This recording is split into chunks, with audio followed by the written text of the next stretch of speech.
radiotv.mx, transmitiendo en vivo desde el corazón de la Condesa. Alfonso Reyes 190.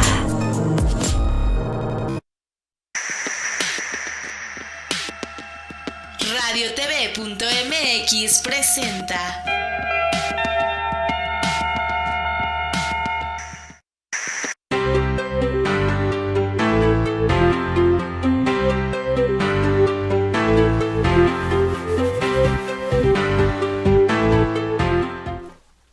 ¿Qué tal?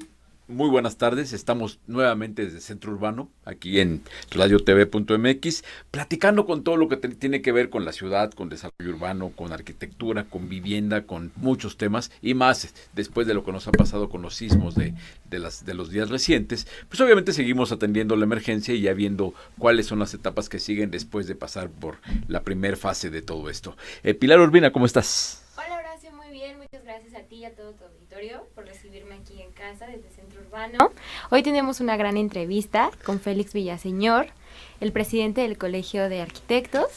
Bienvenido, Félix. Muchas gracias, estoy a sus órdenes. Buenas tardes a todos. Pues sí, Félix, qué gusto de verte, sobre todo porque pues después de lo que ha pasado, pues obviamente el Colegio de Arquitectos por naturaleza tenía que haber tenido una actividad muy relevante con atender la emergencia por naturaleza, pero en los hechos se dio y yo creo que hasta por encima de lo que se pudo haber esperado, porque el Colegio de Arquitectos ha sido protagonista en este proceso de, pues salió masivamente a atender la emergencia, a ver edificios dañados, se siguen evaluando los daños, vaya, un gran papel, ¿no? Entonces, primero, pues muchas gracias por el tiempo y bienvenido. Al contrario, Horacio, muchas gracias por la invitación.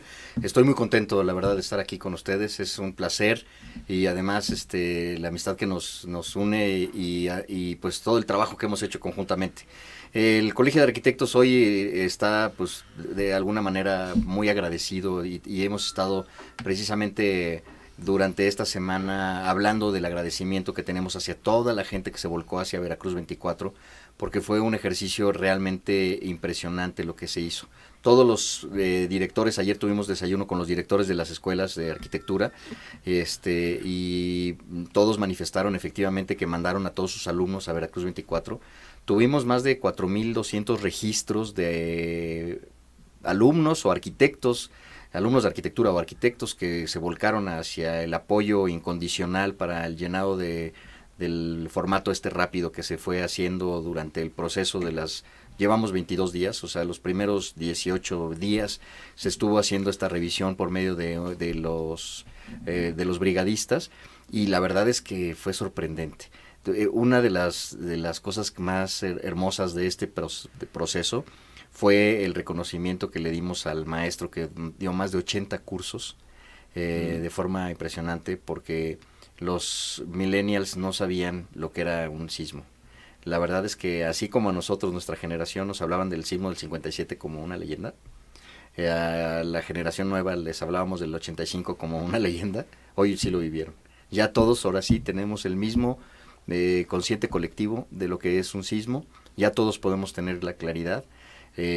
Las tecnologías de la información han avanzado tanto que ahora no fueron el motor que funcionó perfectamente para el manejo de la información. Lo que nosotros pudimos hacer ahora en 2 semanas, en el 85 se hizo en un año y medio más o menos. Entonces la verdad es que el Colegio de Arquitectos y la Sociedad de Arquitectos Mexicanos está muy, muy agradecida con todos los alumnos, con todos los arquitectos que nos apoyaron como brigadistas y que además aprendieron una lección que es inolvidable para todos. Arquitectos e ingenieros, porque a ver, sí. Si hacemos un poquito de historia de lo que pasó con el temblor, pues tembló el 19 de septiembre y en el transcurso de la tarde ya empezamos a recibir los primeros mensajes para organizarnos, para salir a ayudar. Y una de las primeras respuestas que hubo fue precisamente el Colegio de Arquitectos tuya. Entonces empezamos a convocarnos un grupo de gentes de ir a la casa del arquitecto para ver cómo había que atender la emergencia. No había datos, entonces empezaba a recibir información de que sí hubo daños, sí hubo edificios colapsados, algún edificio que se cayó, mucho edificio dañado, entonces había mucha incertidumbre y ciertamente a través de las redes sociales empezó a hacer la convocatoria, empezaron a llegar poco a poco datos, pero pues no hay una plataforma montada. Digo, desafortunadamente o afortunadamente no vivimos estas crisis por emergencias tan seguido, entonces pues, se tuvo que montar de la nada un centro de mando ahí en la casa del arquitecto para recibir reportes. A ver, la invitación fue invitar a toda la sociedad a que reportara sus daños. Primero con un correo, luego con un sitio, luego por redes sociales, de varias formas. Y a esta invitación que no sabíamos que iba a pasar, pues por lo que tengo entendido, y ahorita tú darás los datos, pero se han recibido pues, más de 11,000 reportes y se habían atendido hasta donde yo me quedé con información, más de 8,000. Exacto. Entonces hay un número muy importante de trabajo y esto después, bueno, ok, entran los reportes. Y entran los reportes, hoy suena muy fácil. No había ni computadoras, no había internet, se montó todo. Ahora, ¿cómo se verifica? La convocatoria, pues ciertamente fue, vénganse a la casa del arquitecto Veracruz 24 y empezaron a llegar. Pues acabaron siendo miles de voluntarios, ingenieros, arquitectos, estudiantes, directores responsables de obra, los famosos directores responsables de obra, quienes también como han corrido en estos días y bueno, a partir de ahí se hizo un esfuerzo pues monumental porque hubo días al principio que se estaban verificando, pues no sé, 500 edificios diarios y era una locura. Ahí me platicaba alguien que de repente al reporte había que llegar a tal dirección, llega y llamaba pidiendo refuerzos porque resulta que era un conjunto habitacional. Entonces, pues sí fue un reto logístico importante, pero primero creo que al Colegio de Arquitectos le tocaba dar la cara. Y segunda, creo que esa es una fuente muy interesante de información, que ahora es la pregunta, para que con esa información el Colegio de Arquitectos tiene un diagnóstico perfecto de qué pasó y seguramente esa información podrá ser la base de una muy buena propuesta. ¿Qué pasó y qué hay que hacer? Sí, bueno, como qué pasó al principio, la verdad es que empezamos con un pizarrón. Empezamos apuntando las solicitudes que fueron llegando a través de nuestros mismos WhatsApps de cada uno, en donde nos decían, oye, tenemos que ver un terreno aquí, uno allá, y fuimos llenando. Cuando se llenó el pizarrón, lo pasamos a un Excel, y del Excel empezaron a crecer computadoras, fue impresionante. Tú recordarás, a la luz de las velas, el mismo 19 de septiembre, a las 9 de la noche, estábamos trabajando en la casa del arquitecto, armando una estrategia de ver cómo le íbamos a asignar y a quién le íbamos a asignar. La primera propuesta fue definitivamente, al tener la demanda de la ciudadanía, mandar a un director responsable de obra. Fue lo primero que se nos ocurrió, debido a que tenemos ahí, desde luego, la facilidad de contar con las asociaciones que están dentro de la Sociedad de Arquitectos Mexicanos, como es el caso de la Asociación de Directores Responsables de Obra. Entonces, había que hacer un match, pero no son suficientes. Al final de cuentas, se acababan. Entonces, pero también empezaron a llegar el día 20, empezaron a llegar muchos voluntarios. Entonces, ¿cómo le hacíamos para los voluntarios que tenían muchas ganas de participar, pero que no tenían el conocimiento claro y preciso de que la diferencia entre una grieta o una falla estructural? Entonces, inmediatamente se implementó los cursos que duraban más o menos 1 hora. Ese curso en verdad va a ser inolvidable para todos, porque están haciendo una necropsia, ¿no? Pero el curso impresionante, porque empezó en una sala de la Casa del Arquitecto, que la Casa del Arquitecto, para empezar, yo siempre dije desde que empezó esto que se ganó el nombre en esto, ¿no? Claro. Ahora sí es la Casa del Arquitecto. Pero lo impresionante del curso es que había una sala llena, no había butacas, los muchachos sentados en el piso tomando este curso, y aparte hubo un momento en que estaba un curso adentro, con estos chavos sentados en el suelo tomando el curso, y en la calle. Cerrando la calle, también un curso. Sí, se volcaron motociclistas de los choperos que nos ayudaron a llevar a los brigadistas. Cuando ya el día 20 necesitábamos ir a hacer el levantado de esta cédula de revisión rápida, nos dimos cuenta que la ciudad no está preparada, número uno, para un evento, y que no era fácil circular por la ciudad, porque además se fueron cerrando calles y se fueron cerrando avenidas por el problema de la inseguridad de los edificios. Entonces la transportación tenía que hacerse de una manera sencilla y fácil, por lo tanto, y también por voluntad de estos amigos, 2 grupos muy importantes de asociaciones de motociclistas, se nos acercaron y nos dijeron que estaban a nuestra disposición. En un momento dado tuvimos que cerrar la calle, llegaron 80 motociclistas, y teníamos arquitectos ya para el día 21, teníamos formados en la calle hacia las 2, le daban la vuelta a la manzana, quienes querían participar. Tuvimos una caída del sistema porque se nos ocurrió utilizar el Google Maps y toda la plataforma de Google, de tal manera que en el momento que estábamos recibiendo correos en donde ya nos estaban diciendo dónde tenían que ir los brigadistas, bloqueamos solito y nos marcaron como spam, ¿no? Entonces nos pusieron en la lista negra. se nos cayó el sistema, estuvimos prácticamente un día completo sin sistema, hasta que tuvieron que hablar con la directora general de Google para que nos diera la libertad de volver a usar el sistema, y entonces ya se liberó.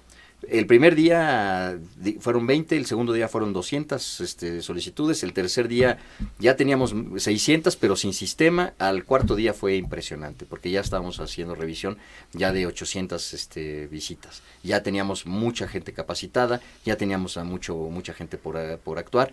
Y entonces, por el lado de la coadyuvancia que tuvimos con la Secretaría de Desarrollo Urbano y Vivienda, en el que también hubo un tema muy importante que es importante que se sepa, la Secretaría tuvo daño en su estructura, entonces prácticamente se quedaron sin edificios, sin oficinas.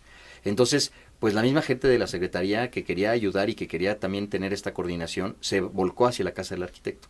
Entonces dividimos el trabajo. Por un lado, todos los arquitectos, ingenieros que estuvieron apoyando se fueron a hacer la parte de la evaluación, y por otro lado la parte de del sistemas, o la gente que trabaja en sistemas dentro de la Secretaría, empezaron a armar la plataforma para vaciar la información en el Google Maps, de tal manera que se tenía ya georreferenciado cada uno de los puntos, y podíamos diferenciar cuáles eran, como dice claramente la cédula, los que son verdes, que son edificios que a lo mejor tuvieron un detalle insignificante porque un plafón se desprendió, una cornisa o un pequeño muro o algo pasó, pero que de todos modos genera miedo o genera una incertidumbre en el propietario de esa vivienda. Y por otro lado, los amarillos, ¿no? Que los franceses le llaman esto, que lo he repetido varias veces, el triage, en el cual cuando llegan la ambulancia a ver un caso particular de un accidente, pues los que están lastimados o que están llorando, que los separan, y esos son los verdes, al final de cuentas. Pues desgraciadamente los muertos pues ya están muertos, esos ya no puedes hacer nada por ellos, ¿no? Entonces la preocupación es los amarillos. Los amarillos en el triage son precisamente los que están atorados, los que son edificios que tienen personas o edificios que tienen un grado de riesgo alto, donde todavía hay vida, donde tienes que rescatar y tienes que hacer implementos impresionantes y despliegues de personas o hasta de los binomios estos caninos y demás. Entra el ejército, entra la marina y entran precisamente a responder todo lo que es este parámetro de entre los verdes y los rojos, que son los amarillos. Nosotros, como la capacidad de los DROs y la cantidad de gente que estaba participando en el colegio no era para poder determinar estos amarillos ni los rojos, nos concentramos en por lo menos hacer la radiografía y saber por lo menos la diferenciación. Unos son verdes, unos son amarillos y unos son rojos. Ese fue el trabajo, eso fue lo que se georreferenció, y eso fue lo que precisamente el domingo pasado entregamos ya al gobierno central. Cerramos, viernes pasado ya cerramos el ingreso de solicitudes, por lo mismo, porque ya pasó la emergencia, y para no seguir especulando o generando información pues difícil o falsa o algo respecto a lo que se tiene que hacer con las diferentes propiedades, como ya está trabajando también la Secretaría y otras secretarías con la información como algo ya de valor muy importante. Por eso el Colegio de Arquitectos se dio a la tarea de entregarle todo lo que habíamos hecho a través de un proceso pues muy completo y muy profesional. Se le entregó al gobierno todas las cédulas, se le entregó toda la información. ¿Y eso fue este domingo? Esto fue este domingo. ¿Nos permites hacer una pausa? Claro que sí. Y regresamos, porque ahora nos interesa que después de esto que se entregó, nos digas qué se entregó. Uh-huh. Y muy importante, mucha gente metió su reporte y ahora lo que quieren saber es qué viene, ¿no? ¿Qué sigue? Claro que sí. Pilar, ¿qué tenemos? Tenemos las noticias, Horacio. Antes de irnos a corte, vamos a noticias. Y recuerden seguirnos a través de nuestras redes sociales, Facebook, /Portal Centro Urbano, y Twitter, @Centro Urbano.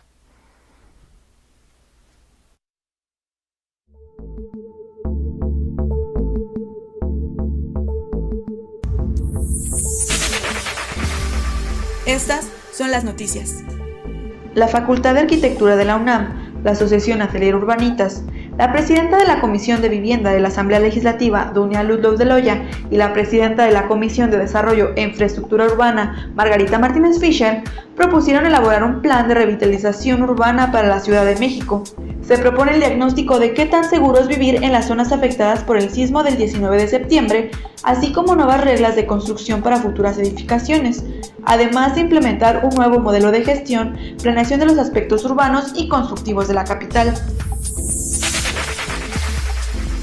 Rogelio Cerda Pérez, titular de la Profeco, dio instrucciones a las delegaciones de la Procuraduría de censar y monitorear los precios del material de construcción en las zonas afectadas por los sismos. Tal censo se hizo con el fin de revisar que no hayan aumentado los costos en productos como cemento, grava, varilla y otros, con base en un estudio previo realizado por la Subsecretaría de Comercio Interior.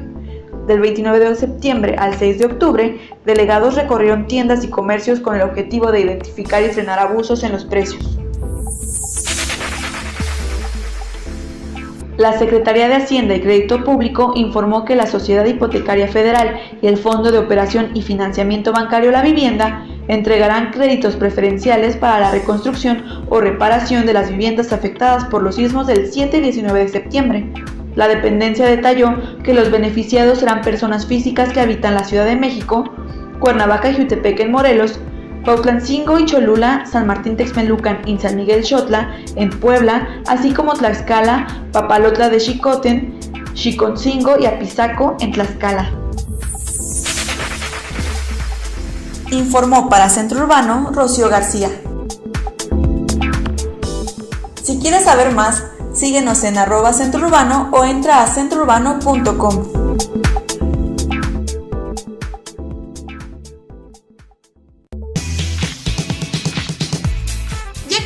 Portal de Centro Urbano, ¿qué esperas? Entra y descubre las noticias más relevantes del sector vivienda, inmobiliario, construcción, arquitectura y urbanismo. Además, encuentra entrevistas exclusivas con representantes del sector, así como reportajes y colaboraciones de expertos en esta industria. Dentro del sitio tendrás acceso a todas nuestras publicaciones digitales. Descubre todo esto y más en centrourbano.com.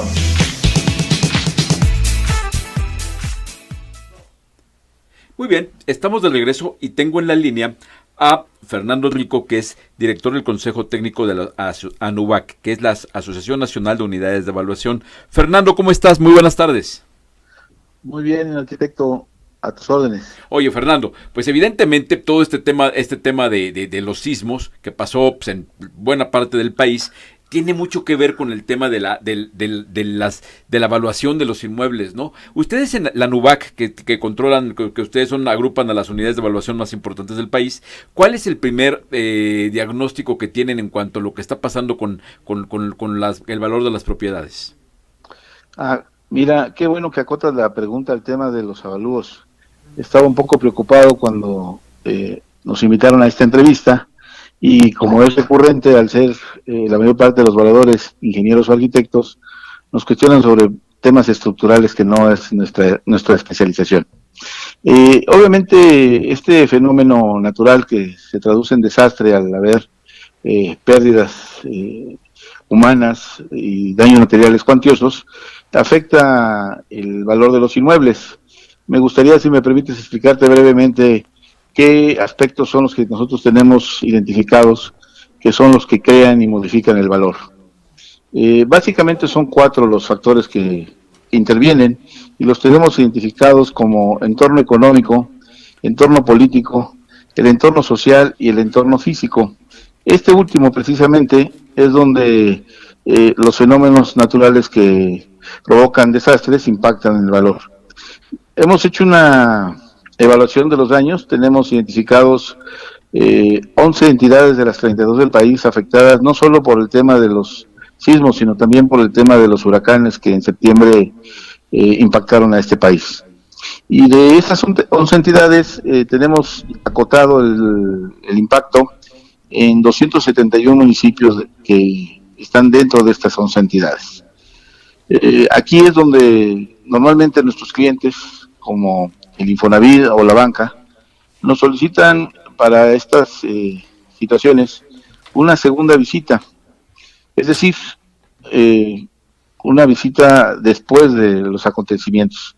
Esta tiene el propósito de validar si existen o no afectaciones respecto a las conclusiones que nosotros presentamos inicialmente, y normalmente se denominan estos trabajos como verificaciones de garantía. Esta actividad surge como resultado de que la normativa que actualmente nos rige y la cual está ceñida a las reglas que tiene publicadas para la práctica evaluatoria la Sociedad Hipotecaria Federal, establece en su regla 25 que un avalúo tiene una vigencia administrativa de 6 meses, pero el mismo tiene su excepción, y ante un cambio de las características físicas o en las condiciones generales del mercado inmobiliario, este dictamen o este avalúo pierde validez, como es el caso de algunas operaciones que se quedaron, valga la expresión, en la tubería en torno a las fechas de estos acontecimientos, ¿no? La fundamental, la del 19 de septiembre. Entonces queda claro que la razón primordial de esa segunda visita es verificar si alguna de las viviendas valuadas presenta daños que ameriten detener la formalización del crédito hipotecario en trámite. Ahora bien, estos aspectos que yo señalaba tienen también un impacto en el valor de las propiedades cuando su motivación es diferente a los desastres naturales. Me permitiré enunciar 3 ejemplos muy breves. En el entorno económico nos impactan, obviamente, los tipos de cambio, la cantidad de empleo formal e informal que exista en la economía del país. Como parte del entorno político nos impactan pues los cambios normativos, sobre todo en planes de desarrollo o en reglamento de construcciones, que suponemos va a ser una consecuencia después de lo acontecido en el mes de septiembre. Y finalmente, en la parte social, pues tenemos que entender a las nuevas generaciones y sus nuevas necesidades para poder estimar el valor de las garantías. Me refiero, por ejemplo, a esta generación tan mencionada y tan reconocida en estos sucesos, que es la generación de los millennials, porque ellos tienen la particularidad de priorizar el cuidado de su entorno y el medio ambiente, situación que está tomando relevancia en la estimación de valores de las propiedades. Vaya. Pues Fernando, pues muchísimas gracias por tu tiempo, gracias por tomar la llamada y estaremos en contacto para ver cómo se va comportando todo este tema del valor de las propiedades después del desastre. Muchísimas gracias. Estamos a sus órdenes, gusto en saludarlos.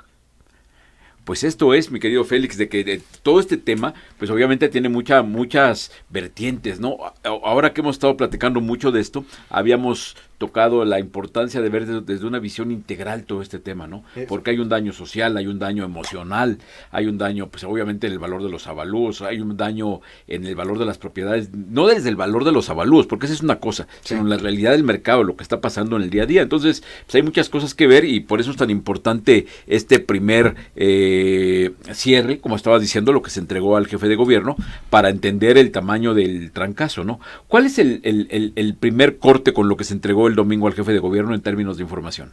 Bueno, se entregó prácticamente la base de datos completa, en la cual vienen los números de los cuales son las edificaciones o los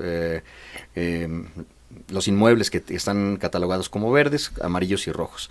El número en términos generales, yo te puedo decir que son aproximadamente 7,000 propiedades las que se evaluaron desde la Casa del Arquitecto.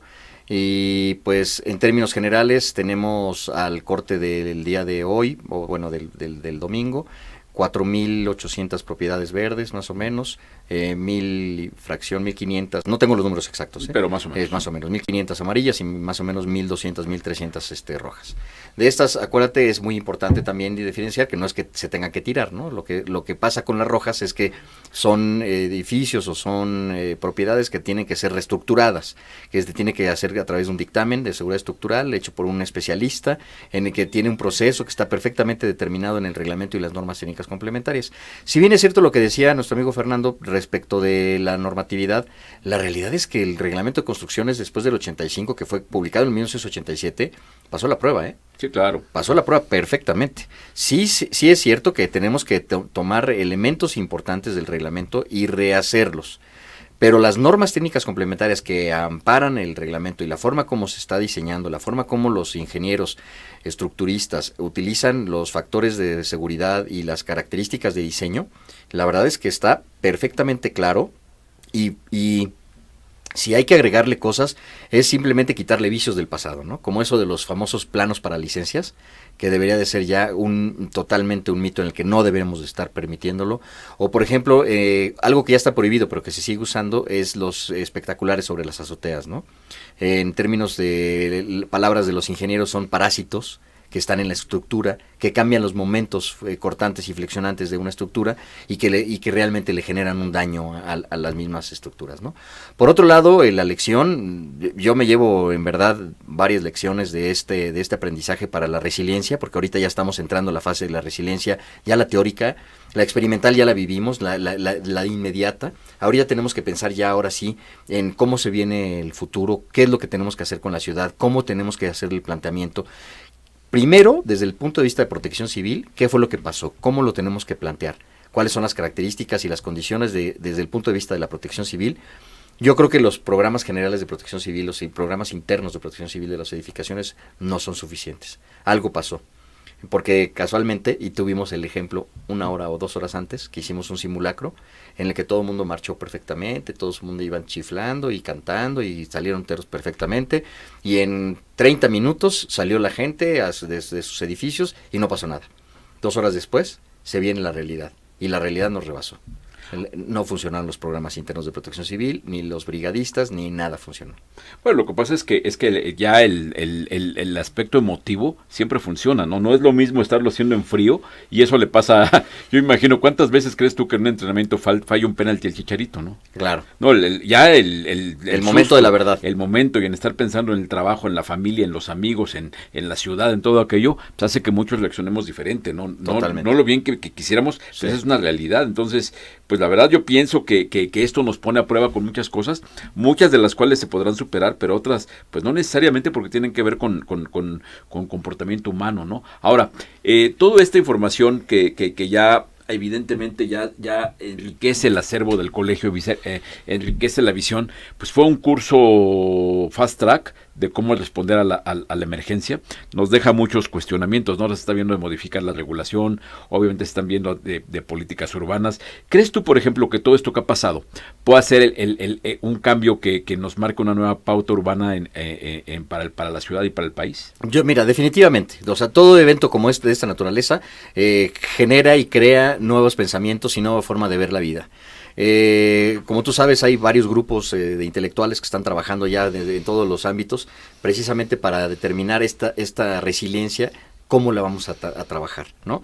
Hay ideas maravillosas de cómo hacer vivienda sismo resistente. Hay condiciones, por ejemplo, que están en las normas que yo te quería comentar desde hace rato, las formas y los métodos de cálculo que utilizan los ingenieros, y que las dos son válidas y que están permitidas en la ley y que están permitidas en las normas, que es el método plástico y el método elástico. Las dos son características totalmente distintas de cálculo, y las dos tienen una repercusión económica, incluso en la forma el modo de producción de la estructura. Pero ahora la verdad es que el compromiso del arquitecto, no solamente del ingeniero, sino del arquitecto, en la forma como se diseñan los edificios, para evitar, por ejemplo, lo que te comentaba de los edificios de esquina, ¿no? En donde tú, o el arquitecto, pues, cualquier especialista en diseño, se enfoca en la forma, ¿no? Pero no se está comprometiendo en la resistencia que le da la forma. Entonces, hoy, la verdad es que la visión de los millennials y de todos los arquitectos jóvenes va a ser completamente diferente para el diseño. Ahora sí vamos a tener en cuenta las características de los ingenieros y las características del comportamiento dinámico, físico de las estructuras. ¿Por qué? Los arquitectos dicen unos dichos ahí entre los ingenieros y arquitectos, ¿no? Que los edificios de los arquitectos se caen solos, los de los ingenieros hay que tirarlos, ¿no? Sí. Porque están horribles. Sí. No, ahora sí, la verdad es que el binomio ingeniero-arquitecto, ahora más que nunca, estamos plenamente convencidos de que vamos juntos. Afortunadamente, en este momento, en estos 20 días, hemos estado trabajando directamente con el Colegio de Ingenieros Civiles, con el Instituto de la Seguridad de las Construcciones, y de alguna forma mancomunada estamos encontrando respuestas para lo que viene. Respuestas desde el punto de vista urbano, respuestas desde el punto de vista de infraestructura, respuestas de la parte de equipamiento y todo lo que representa el desarrollo urbano en la ciudad. Las características de los usos de suelo, las compatibilidades de los usos, qué debe de estar cerca y qué debe estar lejos de las condiciones urbanas, ¿no? Félix, ¿nos permites hacer una pequeña pausa y ahorita en un momento regresamos contigo? Claro, con mucho gusto. Gracias, Pilar, ¿qué tenemos? Horacio, así tenemos una entrevista con Víctor Legorreta, el director general de la firma Arquitectos Legorreta. Mira, qué bueno para ahorita que estamos hablando de la función del arquitecto, ¿no? Sí, como lo Comentaba Félix, es muy importante tener este binomio de arquitectos e ingenieros, y esta entrevista nos habla de eso, la arquitectura, la regulación urbana y sobre todo algo muy importante y que necesita nuestro México es la regeneración urbana. Muy bien, pues vamos a verla.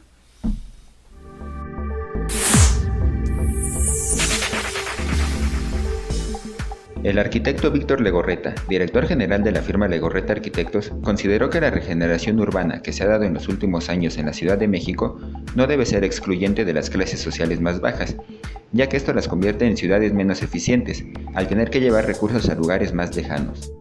Yo creo que eso no implica que definitivamente que no haya lugar para todos en las ciudades. Creo que de alguna forma se debe de, creo en una densificación, pero debe de ser plural la sociedad.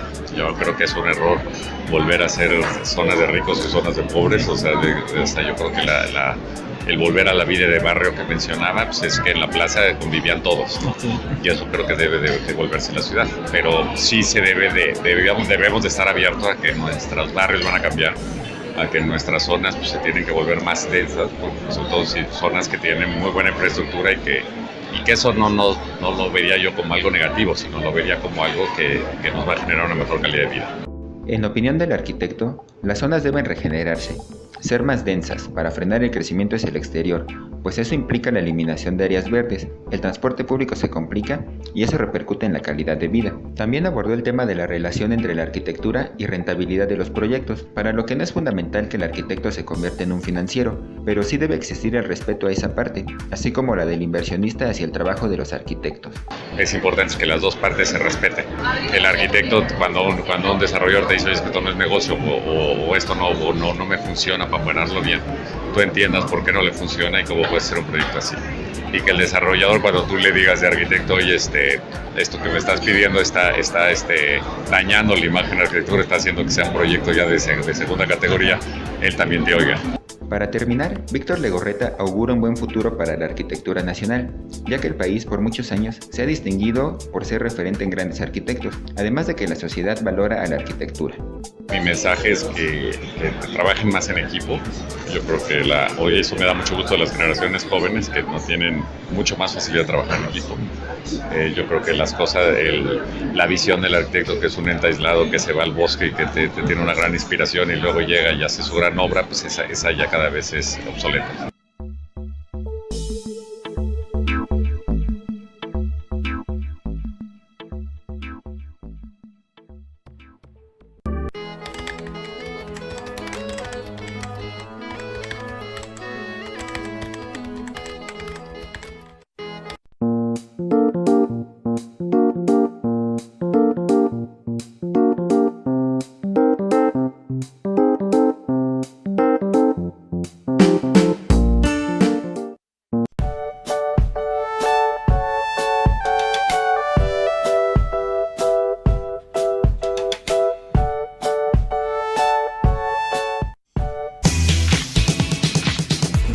El portal de Centro Urbano, ¿qué esperas?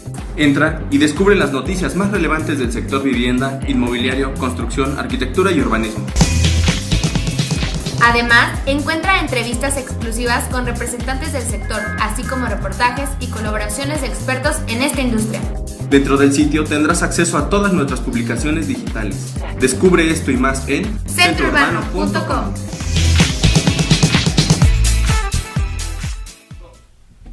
Ya estamos de vuelta, manden preguntas, intervengan con nuestras redes sociales. Y bueno, platicando con el arquitecto Félix Villaseñor, que es presidente del Colegio de Arquitectos de la Ciudad de México, y tenemos en la línea al licenciado Antonio Manzanero, que es el presidente del Colegio Nacional del Notariado Mexicano. Antonio, ¿cómo estás? Bien, Horacio, muy buenas tardes. Pues saludos a tu auditorio. Pues como te comentaba, estoy con Félix Villaseñor, que es el presidente de los arquitectos, y nos interesaba mucho platicar contigo para que nos digas, después de esta emergencia que está pasando con todo el tema del temblores, huracanes, una serie de cosas, ¿cuál es la visión de ustedes que tienen que ver con toda la formalización de las operaciones inmobiliarias, de testamentos? ¿Qué está pasando en materia legal como consecuencia de esta emergencia?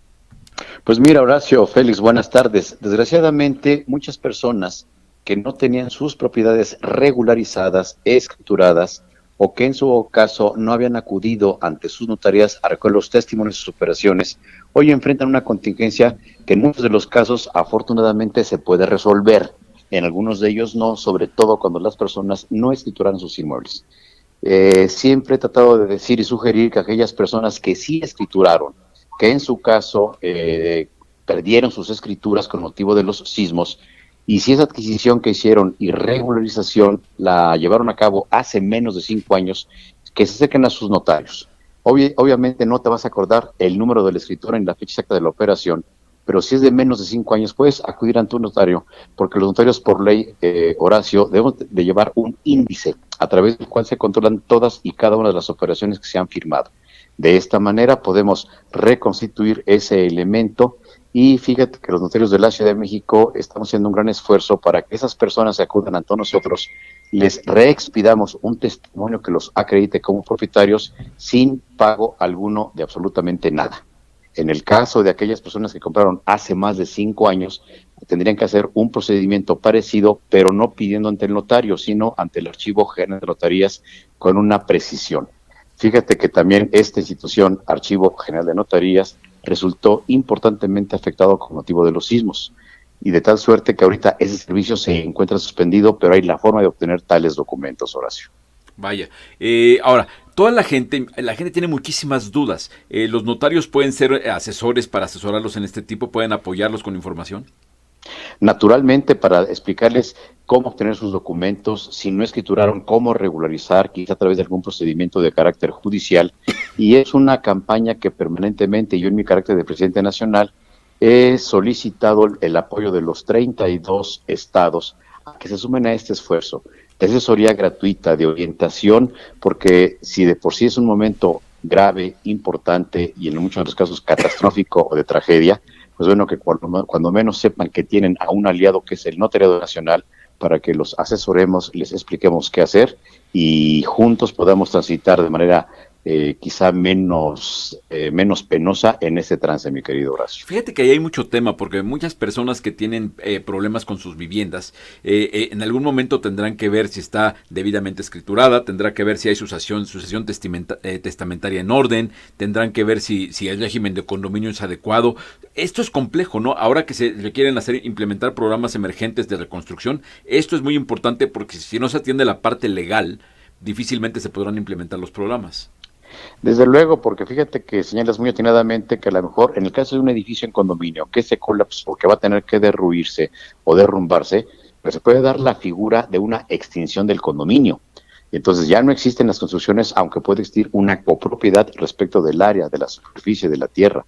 En aquellos casos que, por ejemplo, yo quisiera reclamar el pago de algún seguro, porque afortunadamente tenía asegurada mi propiedad, mi oficina o mi vivienda, pues muy probablemente requiera yo de un notario público que me acompañe a una fe de hechos para que sea constante a través de los sentidos que percibe el notario el estado físico que guarda una construcción.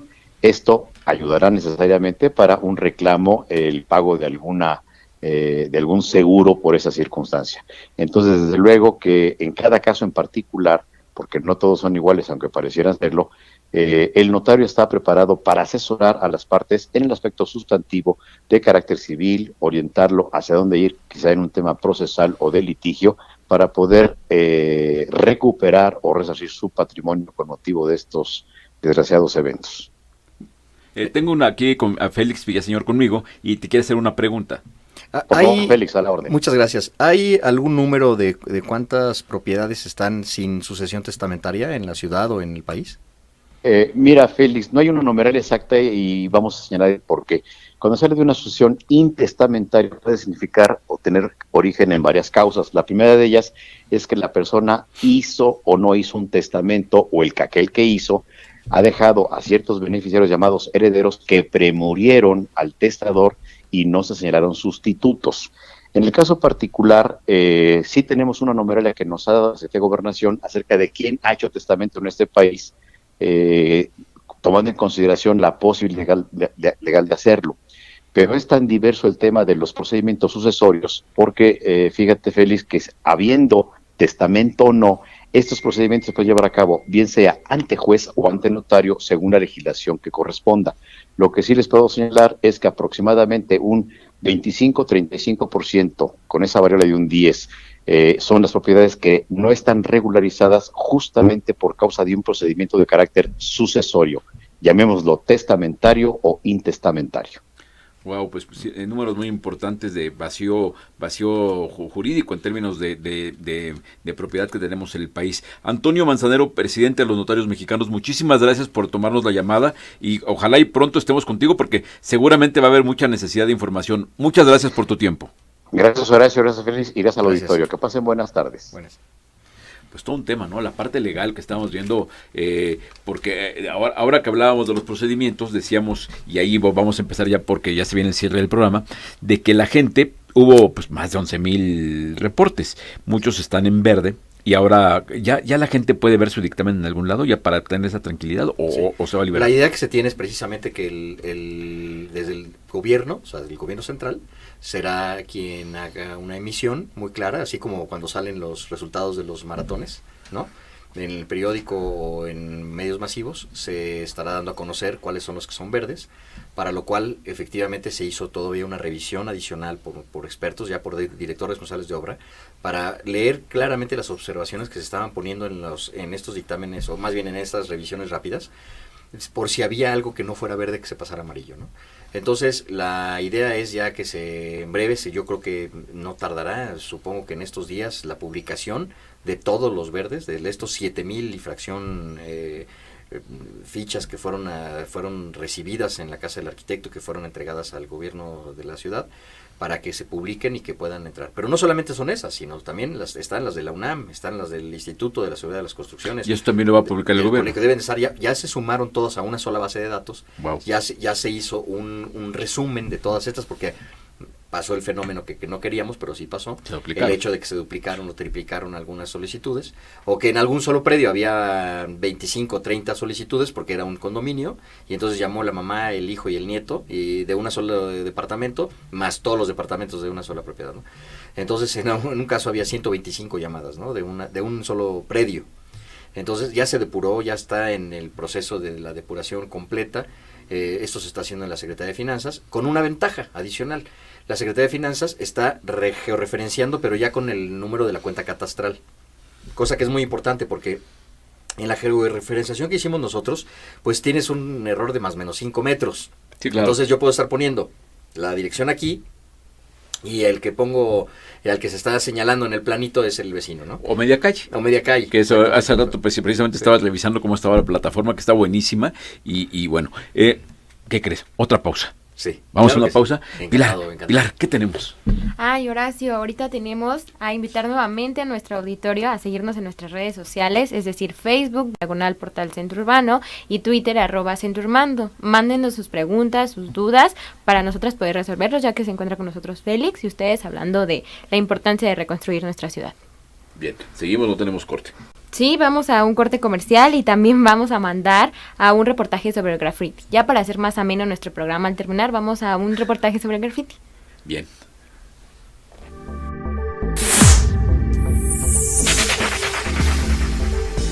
A continuación, escucha el reportaje con Centro Urbano.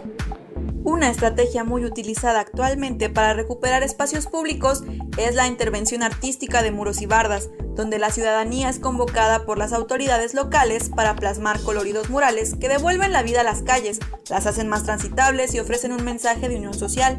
Estas iniciativas son tomadas por instituciones gubernamentales de diferentes entidades del país como Baja California, San Luis Potosí, Querétaro, Estado de México, Morelos y la Ciudad de México. Son los jóvenes los principales participantes, pues con técnicas como el graffiti se encargan de intervenir sitios designados especialmente para ello y manifiestan sus ideales con respecto a la diversidad sexual, prevención del delito, cuidado del medio ambiente, así como cultura de la paz y respeto hacia las personas y animales. En ciudades como Tijuana y San Luis Potosí, los institutos de la juventud locales han promovido programas como En Busca de la Identidad y Enchúlame tu Barrio, respectivamente. En el caso de Tijuana, la iniciativa contempló la elaboración de un mural que se sumó a los 19 pintados con anterioridad, 8 ubicados en zonas de alta incidencia delictiva. Por su parte, en San Luis Potosí, Enchúlame tu Barrio convocó a jóvenes de 16 a 29 años para intervenir las bardas de la unidad deportiva Adolfo López Mateos, con imágenes alusivas al deporte. Asimismo, en la Ciudad de México, se planea realizar un megamural con motivos prehispánicos que cambie el aspecto de la colonia Ampliación Gabriel Hernández en la delegación Gustavo Amadero. ubicada en el noroeste del Cerro del Guerrero. Más de 1,000 ciudadanos serán los encargados de realizarlo, e incluso el delegado Víctor Hugo Lobo planteó la posibilidad de solicitar el registro del mural en Récord Guinness, pero es en Querétaro donde se ha hecho un mayor avance para regular este tipo de manifestaciones artísticas, debido a que el ayuntamiento de dicha ciudad aprobó el reglamento de espacios y programas de arte urbano del municipio, el cual se desarrolló bajo un esquema inclusivo que promueve el talento y la creatividad de los jóvenes. El documento fue formulado en colaboración del gobierno local y el Consejo Municipal de Arte Urbano. El alcalde Marcos Aguilar Vega afirmó que tal reglamento es una apuesta por transformar un tipo de arte visual urbano, dado que reconoce el graffiti como forma de expresión artística y regulará su manifestación en espacios públicos y privados. Informó para Centro Urbano, Rocío García.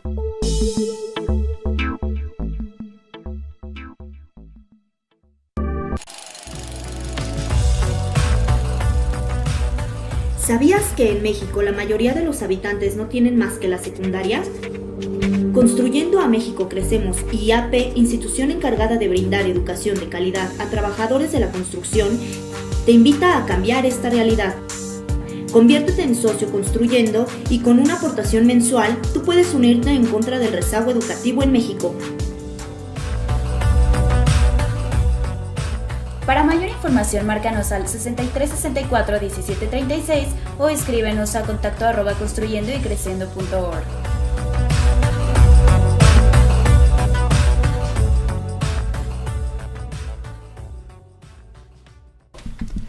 Estamos de regreso desde Centro Urbano. Te estoy platicando con Félix Villaseñor, presidente del Colegio de Arquitectos, en este momento tan importante para tener a los arquitectos pegados a nosotros. Y en estas importancias también tengo en la línea a Carlos Medina, que es el presidente nacional de la Cámara de la Vivienda, Canadevi. Carlos, ¿cómo estás? Buenas tardes.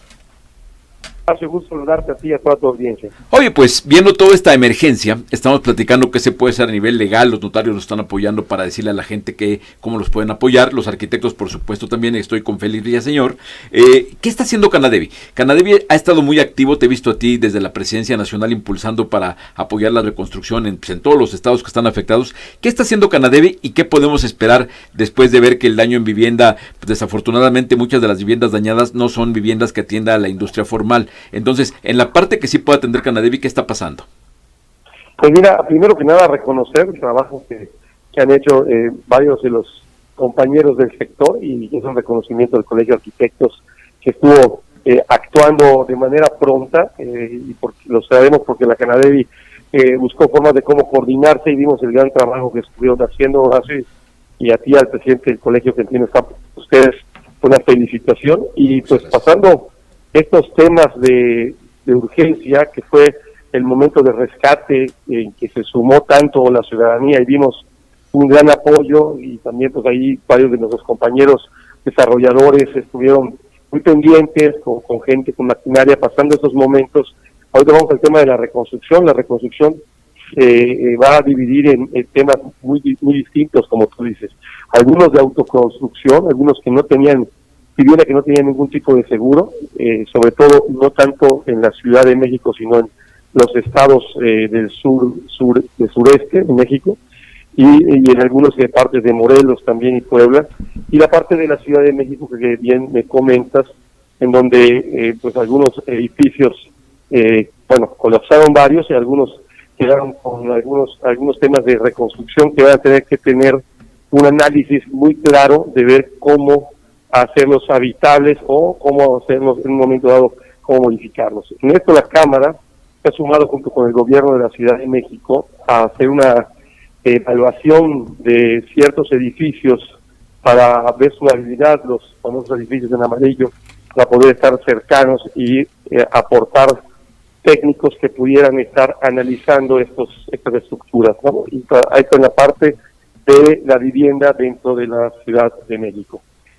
Para otras zonas estamos también viendo cómo sumar ya fuera de la ciudad en temas de reconstrucción, tanto aportando materiales, aportando maquinaria, aportando especialistas. En algunos casos varios desarrolladores han levantado la mano también para apoyar construyendo la vivienda completa en algunas zonas, pero sobre todo también estamos muy de cerca a través de este fideicomiso Fuerza México, del cual somos parte, la Canadevi dentro del Consejo Coordinador Empresarial, y vamos a ser parte de las mesas técnicas que van a estar analizando cómo mejor distribuir los recursos para optimizarlos e impactar de la mejor manera en la construcción y reconstrucción de esas viviendas.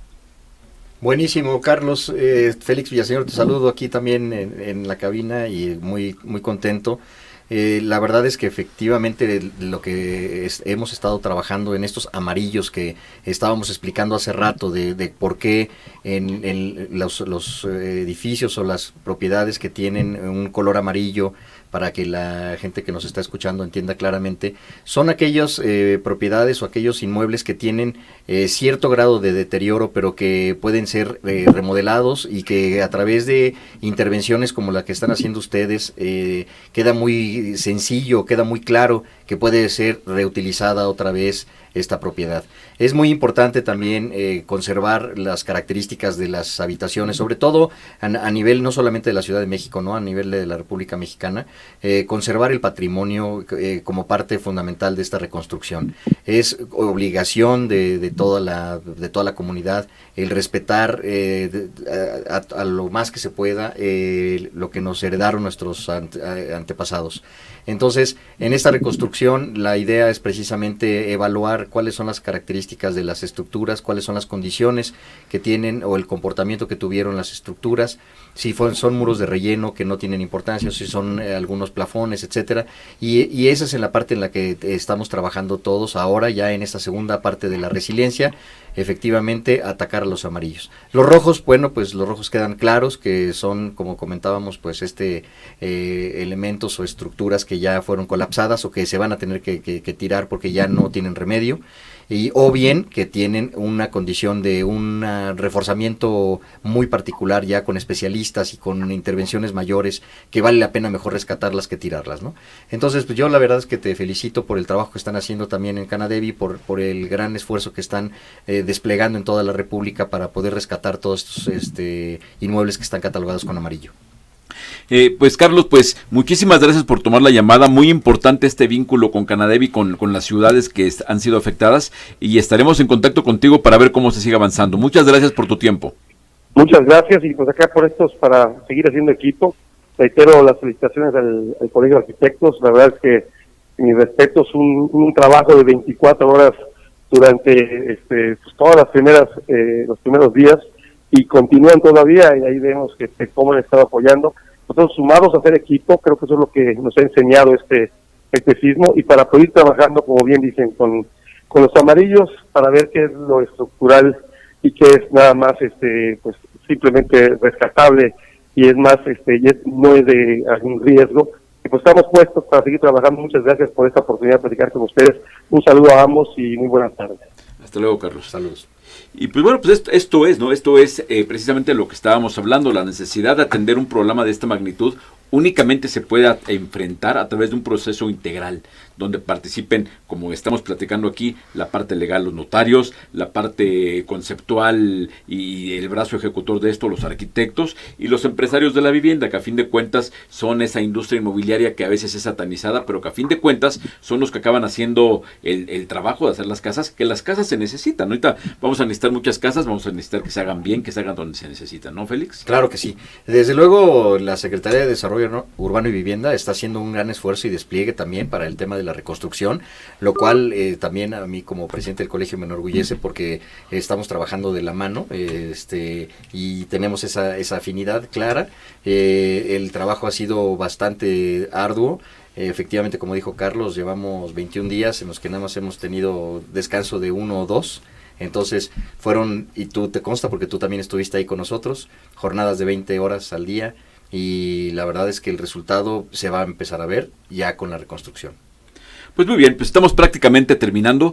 Félix, muchas gracias. Al contrario, gracias Pilar, gracias Horacio por la invitación. Muchas gracias Félix, muchas gracias Horacio por dejarme estar aquí con ustedes, y solamente les recuerdo nuestras redes sociales: Facebook /Portal Centro Urbano y Twitter @Centro Urbano. Muy bien, terminamos, hasta la próxima. Gracias. RadioTV.mx presentó